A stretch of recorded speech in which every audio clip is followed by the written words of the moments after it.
First, go to Google Chrome and type screenshot from video.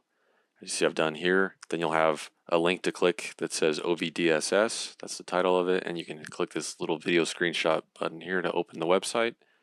There's going to be two tabs here, one that's selecting your video with a browse button and a download image on the right hand side. So the first thing you need to do is drag and drop an MP4 file, I think is what it prefers, into this tab here for this selecting your video. So I'll just drag and drop that video there, and you can see that now there's a time frame associated with it, and the video is populated in this little frame to the left. And there's a slider on the bottom with frames that you can take screenshots of. So say I want to take Dumbledore here, then I can just hit capture shot.